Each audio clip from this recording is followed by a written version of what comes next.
E aí pessoal, aqui é o Marcos Eduardo, tudo bem com vocês? Galera, o Samidana veio novamente falar a respeito de Bitcoin, né? E a gente sabe que normalmente os comentários dele a respeito de criptomoedas não são muito bem aceitos por aqueles que entendem o mercado. O cara que de repente do meio financeiro, né, tradicional e não entende sobre cripto, talvez tenha um respeito um pouco maior pelo que ele fala. Então esse vídeo aqui eu separei 4 tópicos a respeito do que ele falou e vou fazer alguns comentários a respeito e obviamente que ele não errou em tudo também, né? Bom, e o primeiro link que estará na descrição é o da Binance, essa é a maior corretora de criptomoedas do mundo. E usando o meu link aí para se cadastrar, como você pode ver, você tem 15% de desconto em todas as taxas de trade. Então você quer operar, usar grupos de sinais ou robôs de operações e ainda não tem conta lá, ó, se cadastra usando o link aí para ter acesso a esse benefício.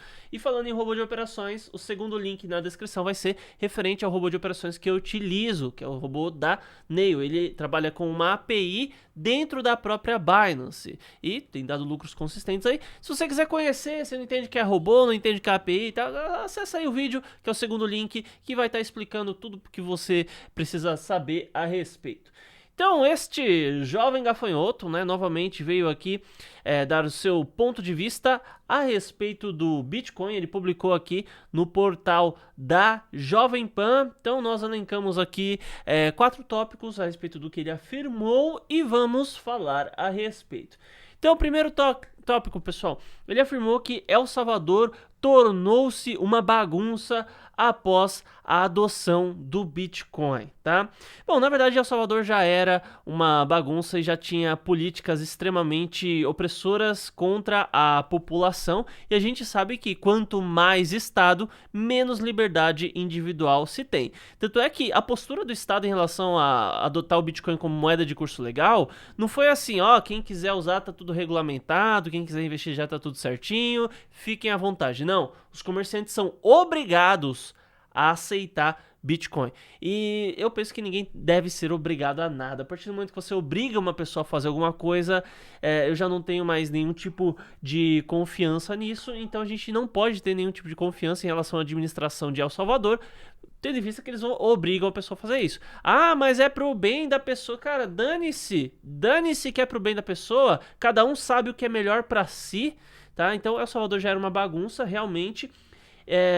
Eu não vejo que lá tá tão pior assim, apesar de nunca ter visitado, mas o que eu tenho a dizer é que não se espera nada diferente disso, até porque essa medida do presidente foi uma medida extremamente populista para ganhar os holofotes, para que o mundo todo tenha os holofotes voltados para El Salvador. Ele conseguiu. Toda hora a gente fala sobre El Salvador em vários canais voltados ao nicho das criptomoedas e as criptos estão se tornando cada vez mais mainstream. Então El Salvador vai ser um importante país, né?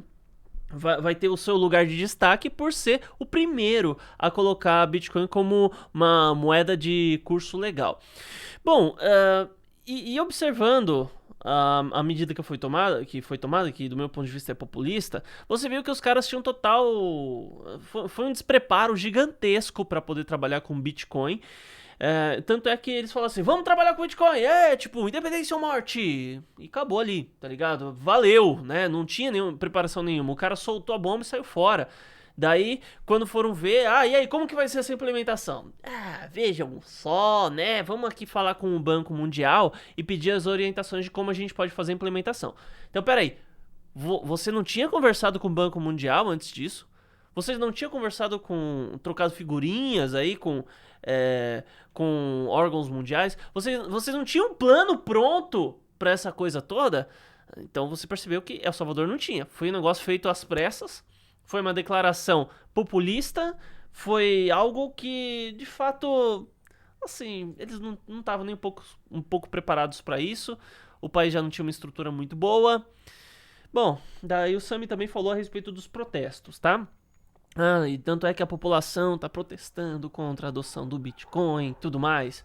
Bom, aqueles que protestam, né? Eu já trouxe aqui para vocês o PDF do manifesto oficial encaminhado ao governo e tudo mais, que inclusive tem uma participação do Partido dos Trabalhadores. Olha só que interessante qual é um dos partidos que apoia essa ideia. Daí quando você vai buscar fotos do protesto de El Salvador, né, também eu mostrei isso lá no canal Dinheiro, não foi aqui, essas fotos. É o quê? São 3 pessoas segurando uma faixa. Você fala, não, tá bom, né? Deve ter um monte de manifestante lá pra trás. Deve. Deve ter mesmo. É que tinha tanta gente, mas tanta gente que não tinha nem espaço pra tirar foto. Pode ser, né?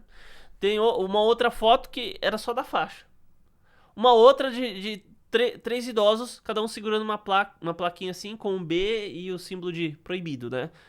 E uma das outras fotos, que é o que tinha mais gente, que são 8 pessoas, era uma foto de uma faixa presa numa grade e tinha 8 pessoas.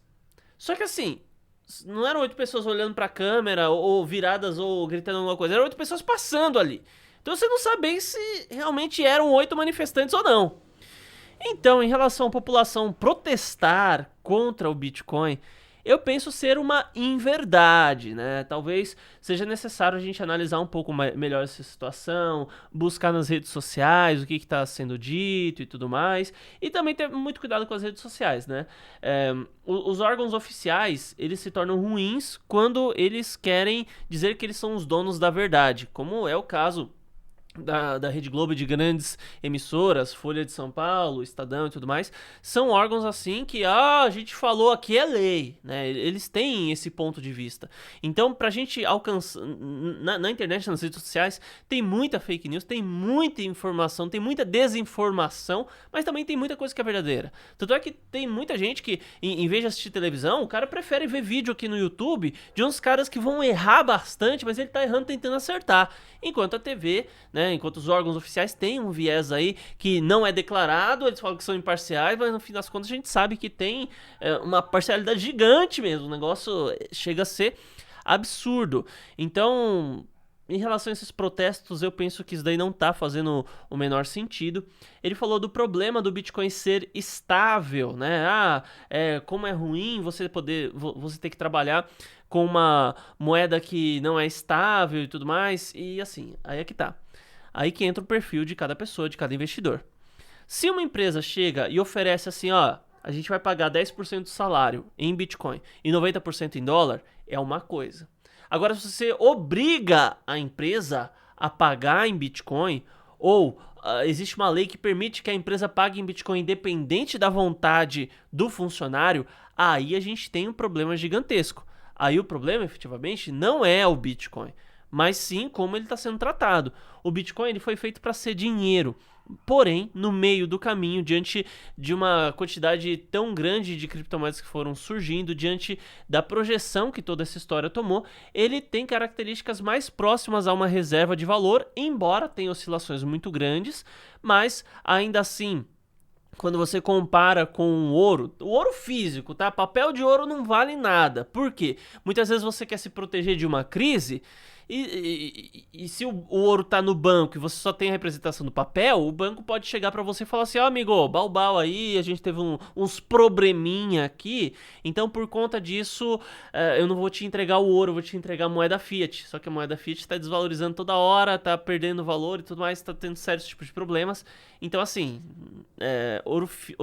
papel de ouro não faz muito sentido se o seu intuito é se preparar diante de uma crise. Agora, quando você pega Bitcoin, por exemplo, transferir Bitcoin, agora vai transferir ouro físico, né? Pô, você pode ser roubado no meio do caminho.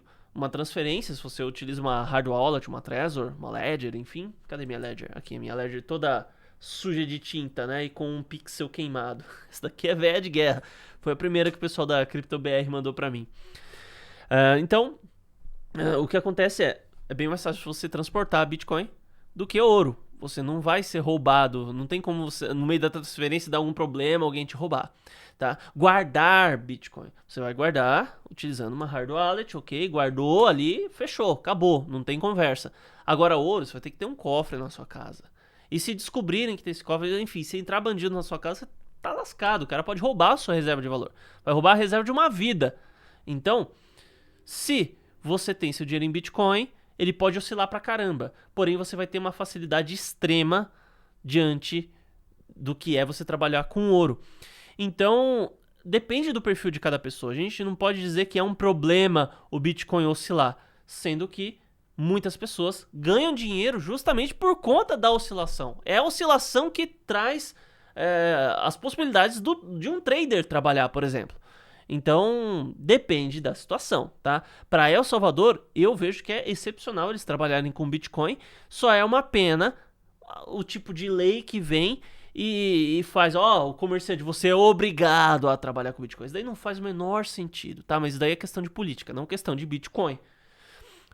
Daí, por fim, ele falou que isso traria uma melhoria gigantesca nas remessas internacionais. Isso daí é um fato inquestionável. Realmente, quem está em El Salvador precisa receber dinheiro ou mandar dinheiro para fora, vai ter um benefício gigantesco. Só que aí que tá. Não havia necessidade do Estado autorizar isso. Não havia necessidade de uma regulamentação. Então, praticamente, o único ponto positivo que o Samidana afirmou acerca de positivo a respeito do Bitcoin, na verdade não é sobre Bitcoin, é sobre lei. E, efetivamente, é uma lei desnecessária. Porque, poxa, eu preciso então que o Estado venha lá aqui e dê um ok assim a respeito do dinheiro? Não, cara, não preciso disso. Ninguém precisa da autorização do Estado pra nada, né? Mas você pode ter problemas e tudo mais. Cara, se você tá agindo de maneira honesta, você não vai ter problema nenhum. O máximo que você pode ter problema é se o Estado colocar alguma lei pra dificultar o seu trabalho. Aí é que a situação muda. Mas então, se você vai transferir dinheiro de um país para o outro, dependendo do país que seja, dependendo do valor que seja, muitas vezes você vai pagar mais de 10% do valor que você tem do dinheiro só para fazer a transferência. Isso pode demorar dias para acontecer. Então é taxa para o governo local, taxa para o banco local, taxa para o governo no qual vai receber o dinheiro, taxa do banco onde vai cair esse dinheiro. E com Bitcoin, a taxa, a gente viu já várias vezes aí, transferência de milhões sendo pagas com centavos. E aí, como que fica? Né? Inclusive, tem uma matéria que saiu no portal do Bitcoin, se não me engano, fala a respeito de uma transferência que rolou de milhões em que o cara pagou $1 nessa transferência, tá? Isso recente, tá bom? Então, no fim das contas, o Bitcoin depende muito de quem usa e de como a pessoa usa. E a interrupção estatal ou a interferência estatal só vai atrapalhar, assim como também atrapalha nos dias de hoje. A gente sabe que Bitcoin e criptomoedas são infinitamente superiores em relação aos ativos tradicionais. Isso porque, enquanto o Estado hoje ele fabrica dinheiro infinitamente, o Bitcoin tem uma quantidade pré-determinada. Inclusive, tem várias criptomoedas que são deflacionárias, ou seja, acontece queima periódica de certa porcentagem dos tokens ou das criptomoedas efetivamente, e com isso a gente começa a criar cada vez mais escassez, né? O Bitcoin não é o caso, mas a gente sabe que ele tem um valor fixo. Isso é garantido por questões tecnológicas. E isso é totalmente auditável. Qualquer um pode auditar qualquer transação de Bitcoin. O cara, ele não vai saber quem é o dono da carteira, mas se ele tem um código da carteira, ele vai lá, pode ir no blockchain.info, cola a carteira lá, seleciona se é Bitcoin ou Bitcoin Cash, e ele vai ver todas as transações referentes àquela carteira. Tudo que entrou, tudo que saiu, pra onde foi. Ele pode pegar a carteira, pra onde foi a coisa, e buscar a árvore inteira daquele Bitcoin até a extração dele no bloco Gênesis. Então, cara, é muito transparente. Agora, quem é que confia que o Estado fabricou realmente aquela quantidade de dinheiro que ele afirmou que fabricou? Quem é que garante? Lá garante sou eu. A gente pode auditar? Não pode. Os bancos também fabricam dinheiro, né? Como que eles fazem? Eles emprestam mais dinheiro do que eles têm. Tanto é que é de pleno conhecimento de todo mundo hoje que se todo mundo for ao banco, ao mesmo tempo sacar o dinheiro, o banco não vai conseguir pagar todo mundo e ele vai quebrar. A gente vai ter problema com isso. Então eles estão extremamente alavancados. Então se ele está emprestando dinheiro que não é dele, por consequência ele está fazendo juros em cima de um dinheiro que não existe. Não existe aquele dinheiro dele. Aquele dinheiro lá são de outras pessoas. Então o banco está fabricando dinheiro. Qual é a garantia do Estado? Da moeda estatal? A gente não tem garantia nenhuma. A garantia é a classe política. a classe política que vai determinar quanto dinheiro tem que fabricar. E quem que vai auditar isso tudo? São pessoas escolhidas pela classe política. Quem é que vai fazer...